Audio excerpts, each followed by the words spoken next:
Doutor Alexandre, eu vi recentemente uma decisão do TST que eu acho que pode ser um bom assunto para a gente tratar aqui, né? Eu acho que as empresas precisam estar bem atentas a isso. A gente já vem observando já há algum tempo todo um direcionamento, nem digo somente do TST, da Justiça Trabalhista, mas a justiça brasileira em geral, em relação a casos, né, de denúncia de assédio moral e sexual, em que o depoimento da vítima ele tem ganhado muita força, né, muita força probatória, né, a ponto de ser considerado suficiente em alguns casos para uma condenação. E foi exatamente isso que o TST entendeu nesse julgamento, que eu acredito que é bem paradigmático. A gente pode discutir, né, em que foi condenada uma empresa, né, em decorrência de uma denúncia de assédio moral sexual e com base, né, basicamente no depoimento, né, que foi colhido em audiência, a empresa foi condenada, né? O senhor acompanhou esse caso? Que lições que a gente pode tirar, né, para que as empresas também fiquem atentas? Eu acompanhei esse caso, não é um caso do escritório, mas eu vi essa decisão recente, me chamou muita atenção, porque ah, o artigo 818 da CLT ele trata sobre a distribuição do ônus à prova e é do reclamante, do funcionário, do autor da ação, o ônus de provar eventual assédio moral e sexual. Essa decisão do TST, ela pode ser um paradigma, né? Pode mudar alguma, algum entendimento de alguns tribunais, porque entendeu que o assédio sexual, como é cometido às escondidas, ou seja, o assédio moral ele é cometido na frente dos demais colaboradores, mas o assédio sexual não. Normalmente essa troca de favores sexuais ela é muito pessoal e o juiz de primeira instância, o Tribunal Regional e o TST entenderam que o depoimento da vítima prevaleceu, porque não tinha outra testemunha, na medida em que essa vítima, esse reclamante, esse autor da ação, quando do seu depoimento pessoal, ficou emocionalmente abalado ao relatar os fatos que ele alega ter sofrido, do assédio moral e assédio sexual.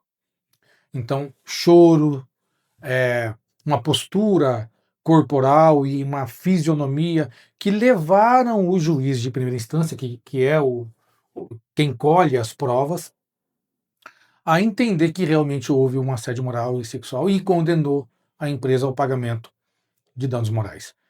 Então as empresas devem estar atentas, porque quando hoje chega uma ação com fundamento fático de dano moral por assédio moral, as empresas já têm isso é, muito cristalizado de que o ônus da prova é do reclamante.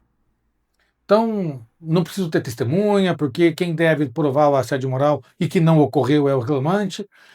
Mas as empresas, a partir dessa decisão, têm que estar muito atentas. Porque eu costumo falar, quando vou defender as empresas, precisamos ter provas. Muito embora o ônus da prova seja do autor da ação, do reclamante, ainda assim a empresa tem que ter testemunha. É importante tê-la, ter testemunha, ter documentos comprobatórios. E um detalhe: nesse caso ainda, a condenação foi, e o depoimento da vítima foi levado em consideração, porque a empresa também não tinha nenhum canal de denúncia. Ou seja, ele não teve para quem pedir socorro. Então, a ausência do canal de denúncia com a, a, o gesto corporal e da fisionomia do reclamante levaram à conclusão de que realmente chegou-se à conclusão de que realmente ele sofreu um assédio moral e condenou a empresa. E vai pagar, porque já acabou. Já transitou em julgado, o TST. Então as empresas têm que estar muito atentas a essa questão. Assédio moral, assédio sexual é um assunto muito atual e que os tribunais vêm majorando condenações com o passar do tempo.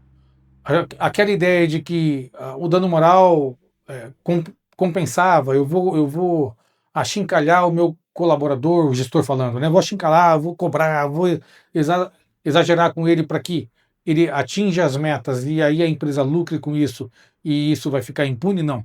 Já está começando a doer no bolso das empresas que não se preparam e não treinam seus gestores adequadamente. Exatamente. É interessante observar que, apesar de a gente já ter esse movimento do TST, então os tribunais já estão caminhando nesse sentido, interessante observar como o legislador ele tem trazido também algumas mudanças, né? Algumas ainda em discussão, né? Mas a gente teve, por exemplo, a NR1, que vai entrar em vigor no ano que vem, né? Que já prescreve ali uma série de medidas para as empresas poderem ter mais meios de apurar esse tipo de denúncia, e também um projeto de lei que está em discussão lá na Câmara, né, que prevê multas para aquelas empresas que não possuem canal de denúncia, não possuem treinamento para gestores. Então a gente vê todo um movimento nesse sentido, mostrando que as empresas que estão, né, estagnadas, as empresas que não se preocuparam ainda com essa questão do assédio moral e sexual, elas vão chegar no judiciário, né, completamente desarmadas e vão ter certamente muitas condenações. Sim, NR1, uma norma regulamentadora que traz algumas exigências. Canal de denúncia, treinamento de gestores. Esse projeto de lei, que vai passar pela Comissão de Constituição de Justiça, pela CCJ, também trata dessa mesma questão da exigência que as empresas tenham um canal de comunicação, um canal de denúncia, seja lá como as empresas queiram nominá-las, e também treinamento de gestores. Com um agravante. A NR1 não aplica multa e nem poderia aplicá-la, mas esse projeto de lei estabelece multa de 50 a 500 mil reais, caso a empresa não tenha esses mecanismos. E também a proibição de contratar com o poder público. Então, as empresas que participam da licitação têm que ficar atentas, porque não tendo esse mecanismo e sofrendo uma autuação dessa natureza, pode ficar sem a possibilidade de contratar com órgão público. Também esse projeto de lei cria um canal de denúncia externo que vai direto para o Ministério do Trabalho. Enfim, vou trazer aqui, hipoteticamente, a mesma coisa que nós fizemos lá naquela questão da justa causa, que foram 2 casos concretos.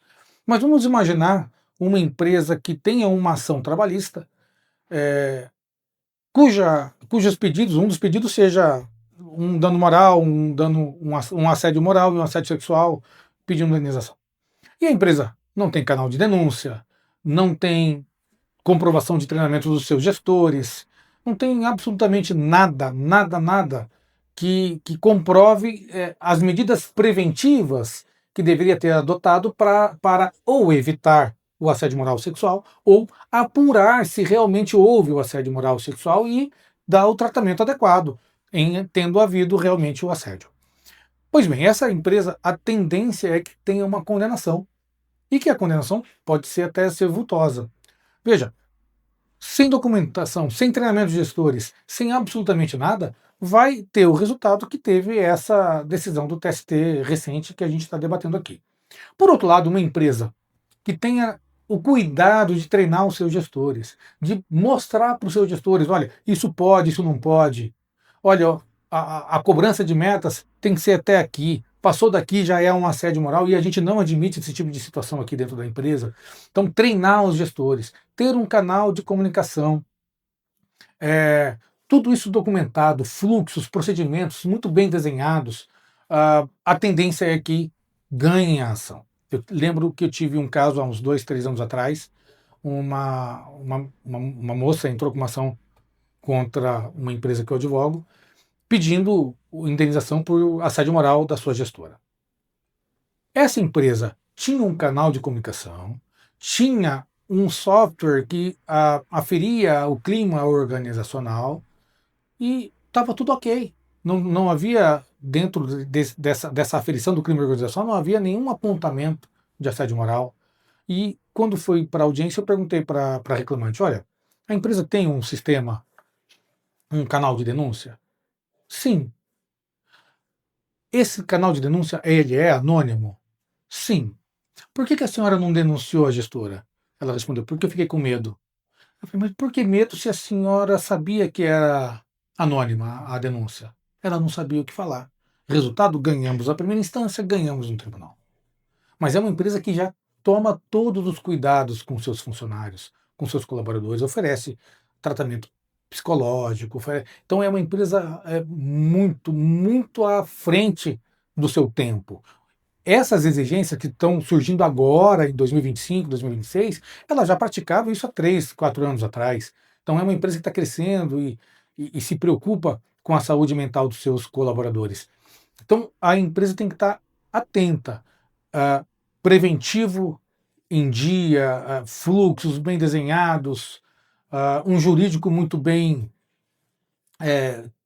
atualizado, um RH muito bem orientado pelo jurídico e a diretoria dando o aval para que possa colocar em prática todas as orientações que o jurídico oferece para o RH.